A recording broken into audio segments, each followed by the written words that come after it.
Ici Stéphanie pour une autre chronique communautaire de TVC22. Je suis à l'aréna de Clarence Rockland où je vais m'entretenir avec Régent Amiotte, un coordonnateur des activités ici pour le CIH, qui va nous parler des activités qui se dérouleront durant cette année. Et je peux vous dire, il y en a beaucoup. Alors, bonjour Régent, ça va bien? Ça va très bien, Stéphanie. L'Académie CIH, c'est quoi son mandat? Notre mandat, nous avons des élèves à travers le monde où pour nous, c'est un programme de hockey, d'études et de sport. Nous avons 74 élèves à travers le monde qui viennent ici pour développer leur talent de hockey durant la journée et ainsi aller à l'école pour leur éducation secondaire. Notre mandat, c'est d'avoir des jeunes professionnels améliorer leur talent de joueur de hockey, puis aussi d'avoir une éducation en même temps, puis de terminer leur secondaire avec un diplôme, puis pour pouvoir aller à d'autres carrières, soit joueur de hockey ou université en éducation d'avocat, docteur, et ainsi de suite. Mais si je ne me trompe pas, le CIH, oui, il est là pour les étudiants internationaux, mais la population en général peut quand même venir à l'aréna ici, celle de Rockland sur la 17. Exactement. L'information, c'est que nous avons un côté où nous avons les étudiants à travers le monde, mais l'aréna est faite pour l'environnement de Rockland, Clarence, Embrun, District 3, le monde d'Ottawa. Tout le monde sont les bienvenus à l'aréna. Nous avons beaucoup d'activités pour les élèves élémentaires, secondaires, locales. C'est là où la conception manque d'information se développe et espérons avec l'entrevue aujourd'hui, nous allons ouvrir beaucoup de portes et d'informations à ces gens qui ne sont pas connaissants de cette information disponible pour eux. Donc, on va y revenir, mais j'aimerais apprendre un petit peu à propos de toi, Régent. Tu es quelqu'un de la région, si je ne me trompe pas. Oui, j'ai déménagé à l'âge de 6 ans. J'ai maintenant 48 ans. J'ai été élevé ici à l'École Sainte-Trinité, à l'École secondaire de l'Escale. J'ai fait mon hockey mineur ici à Rockland. J'ai joué junior ici dans le junior de C. On a eu Saint-Isidore, Rockland. J'ai participé au hockey. J'ai eu ma carrière d'arbitre où j'ai débuté à l'âge de 12 ans ici. Ma carrière d'arbitre a été plus fructueuse que gardien de but.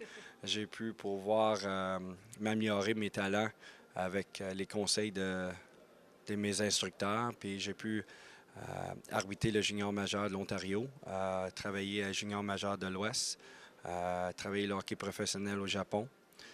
Durant ces années, j'étais instructeur pour Hockey Canada sur le côté des officiels. Pour moi, le hockey, c'est une passion, puis c'est une activité de jour en jour. Et donc, tu me disais qu'il y a beaucoup d'activités qui sont pour le public en général. Est-ce que tu peux me parler de plusieurs des activités qui vont se dérouler durant 2017? Oui. Nous avons ici la prochaine activité qui commence la semaine de relâche du mois de mars, où on a l'opportunité d'avoir une garderie active pour les élèves de la région, de Clarence, Rockland, Orléans, Cumberland, où les parents peuvent nous envoyer leurs enfants de 8h à 4h30. Puis les joueurs ou joueuses peuvent aller sur la patinoire le matin, faire des activités hors glace le matin, leur goûter durant le midi et retourner sur la patinoire durant l'après-midi et à faire d'autres activités actives durant l'après-midi, puis retourner à la maison le soir. C'est disponible cette année pour 5 jours ou les journées qui sont convenientes pour la famille. Ça, c'est pour la relâche du mois de mars. Nous avons aussi le 3 contre 3 qui débute le 18 avril jusqu'au 25 juin. C'est le mardi soir. C'est pour le groupe d'âge de novices et atomes. C'est des parties, 2 demi-parties. On sépare la glace en 2. Il va y avoir 2 équipes qui jouent un contre l'autre pour 27 minutes. À la pause de 27 minutes, il y a 2 équipes qui changent de côté pour un autre 27 minutes. Sur les joueurs ou joueuses participent 9 joueurs et un gardien de but pour 10 semaines, 20 parties de hockey qui débutent le 18 avril.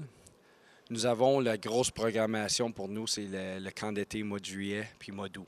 C'est là où Le retour pour la prochaine saison, les camps spécifiques pour gardiens de but, les camps spécifiques pour joueurs d'avant, les camps spécifiques pour les défenseurs. Nous avons une autre semaine où c'est un camp d'intensité pour les joueurs plus élevés qui veulent améliorer leur cardio, leur talent. Nous avons une semaine juste pour les filles. C'est filles seulement. Nous avons une autre semaine où c'est amélioration de lancer, amélioration de manipulation de rondelles. Nous avons une semaine où pas de hockey. C'est toutes des activités à l'extérieur pour les joueurs qui ne veulent pas rien savoir du hockey ou qui veulent prendre une pause du hockey. Nous avons une semaine d'activité avec nos conseillers. La majorité de nos conseillers pour cette activité, c'est des élèves du secondaire. Pour les activités spécifiques sur la glace, nous avons nos entraîneurs André Savage, qui a joué dans la Ligue nationale, Francis Roitier, Alain Raymond, Travis. Tous nos instructeurs, ils ont toutes des éducations de hockey très élevées pour donner les conseils aux joueurs futurs sur la glace.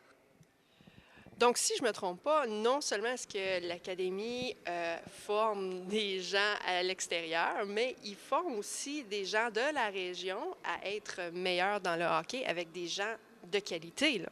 Exactement. C'est tous des joueurs et des personnalités. Francis vient de la région. André Savage vient de la région. Alain Raymond vient de la région. Nos conseillers pour les Jeux à l'extérieur pour le mois de mars, c'est des jeunes locaux qui apprennent entre gens à organiser des choses. C'est aussi un effet local. On utilise des personnes locales pour redonner à la communauté.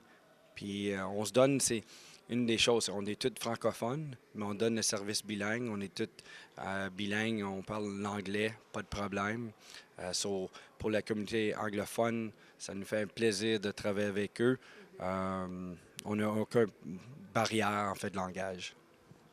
Dans tes camps, tu disais qu'il y en avait un spécifiquement pour les femmes. Est-ce que tous les camps sont juste pour hommes ou sont mixtes aussi? Non, tous nos camps sont mixtes, sont coeb. C'est juste que certaines filles sont plus confortables juste avec eux. Nous offrons ce service, c'était très populaire dans le passé. Puis nous avons des instructeurs de femmes qui sont disponibles pour eux.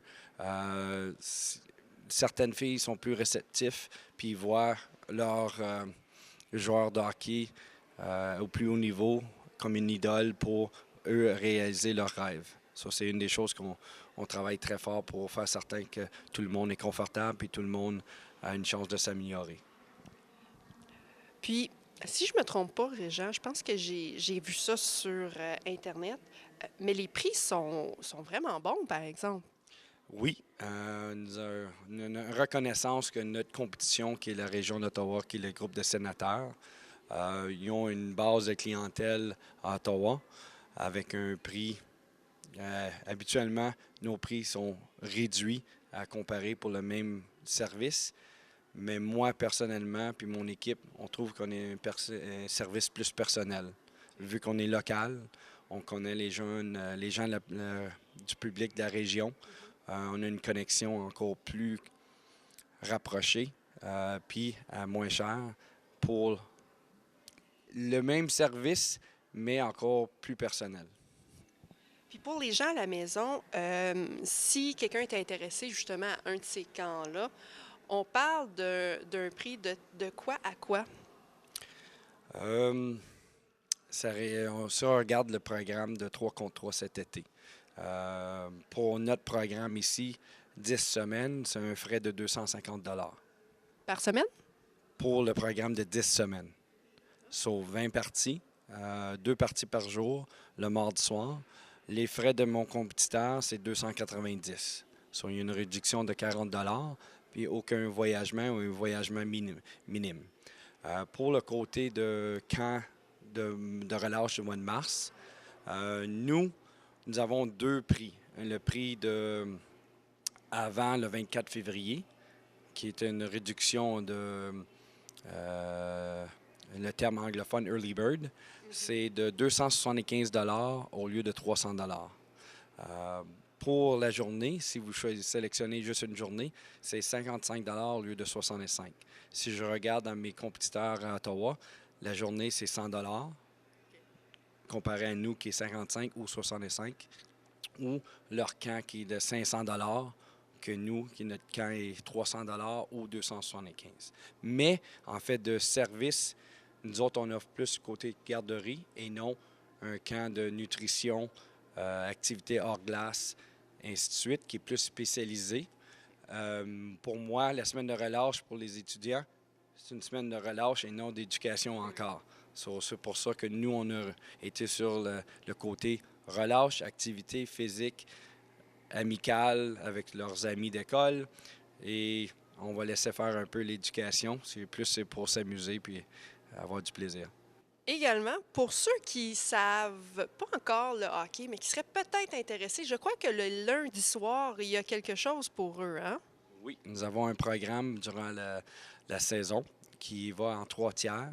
La première, c'est 6 semaines. Nous avons de 5 heures à 6 heures l'introduction au hockey, l'apprentissage de patin. Pour n'importe qui de l'âge de 4 ans à 10 ans, puis qui veulent apprendre à patiner, apprendre à jouer au hockey, c'est 125 pour 6 semaines, qui arrive à peu près à un frais de 20 $. Nous avons aussi l'opportunité pour améliorer le patin, puis l'amélioration de la manipulation de rondelles, qui est le lundi soir de 6 heures à 7 heures pour un groupe un petit peu plus âgé, qui ont déjà passé à travers l'introduction au hockey ou l'apprentissage de patin, est un frais de 185 $. C'est à peu près 30 $ encore pour 6 sessions. Puis ça fonctionne 3 tiers. 6 sessions pour 185 $ ou 125. Une deuxième session encore de 6 semaines, encore pour les mêmes frais, et ainsi de suite pour la 3e semaine. Cette année, vu que c'est ma première saison avec l'équipe, j'ai introduit, vu que la demande était là, une 4e session seulement pour 3 semaines, pour soit 65 $ pour l'apprentissage, pour l'introduction au hockey, ou l'amélioration de patin et de manipulation de rondelles pour 95 $. C'est à moitié prix des frais habituels. Donc, bref, les camps puis toutes les activités que vous faites cette année, ils s'adressent de l'âge de... Ça commence à partir de quel âge? Jusqu'à quel âge? Sur la patinoire, c'est de l'âge de 4 ans et à l'âge de Bantam. À cause on réalise à Bantam, les jeunes adolescents, soit que c'est pour nos camps spécifiques d'amélioration intensité ou ils ont déjà une base d'hockey. Pour nos journées de relâche durant le mois de mars ou les journées de vacances durant le conseil scolaire francophone, c'est de l'âge de 5 à 12 ans. Les élèves sont la bienvenue.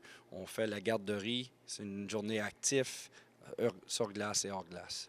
Et donc, pour tous ceux qui seraient intéressés justement à s'inscrire ou juste à apprendre plus d'informations, est-ce qu'il y a des façons de communiquer avec toi ou quelqu'un d'autre ou y a-t-il un site web?